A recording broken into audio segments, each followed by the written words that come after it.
Hey, a little late. I actually slept till 6:30 for the first time in quite a while. I can't even remember the last time I slept to 6:05. Maybe it wasn't that long. And I'm not even sick. I feel fine. This is wild.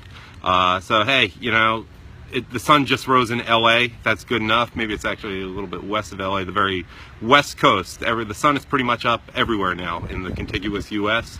I think LA is about as far west as you can go. Is it further west than Seattle? I don't know. It doesn't matter. But speaking of LA, is the Tonight Show even from there, or is it from New York now? I don't know. I don't care. I never got the whole thing with late night TV. Like, look, I'm the kind of person who falls asleep at the table if I have too much bread, and I'm a morning person, not a night person. I know the Tonight Show was in Burbank, California for a long time. I once got to see who was on it on a family trip when I was like 13 or 14. It was Flip Wilson. Chuck Norris actually was there that day, and Victoria Jackson were the guests. Wow. Two of them were conservative. I don't know if Flip Wilson was. I think he probably kept his mouth shut about politics. But the point is, oh no, man. I'm using another phone, and hold on a sec, because I left my second phone. Hey, I need you to put in the code again. Hold on a sec. Okay, come right back out here. Now you get to see what my jungle scene really is like. I'm on the air. What do you have it on, like 30 seconds? Oh, okay. Sorry, there are customers here. All right, delaying here. Get back to my jungle scene. What do you have it on? It goes, you have to put it in after 30 seconds? What's wrong with you? Okay, so I'll start with what Mike, who watches it? You know, I fall asleep. It is fun to fall asleep. Thank you, by the way. It is fun to fall asleep. Let's get back to the more botanical scene. It's fun to fall asleep when you're watching a baseball game in like the 4th or 5th inning, and then in the 9th inning you wake up and it's kind of cool and you see something dramatic. That has happened to me a few times with the World Series on the couch. I like that.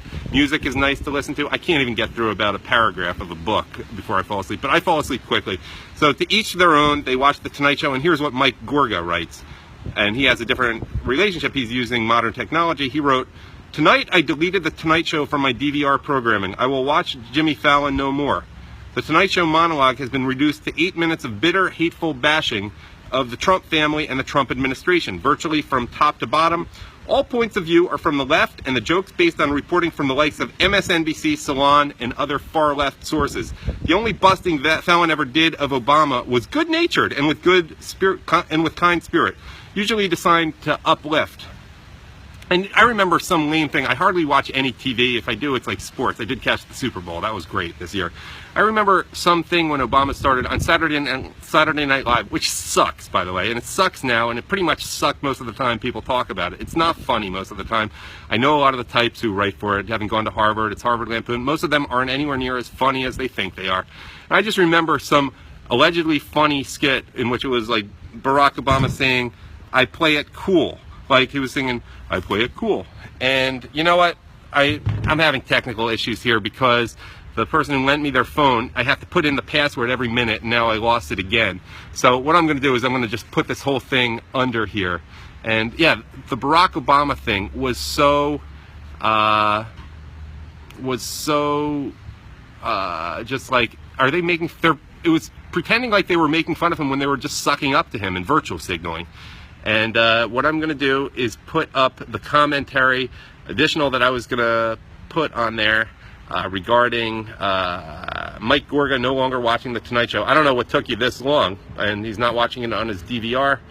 And I'm going to go get my tripod and my other phone and not have these problems in the midday report. Thank you for watching. All right, let's wrap up that video from a few hours ago.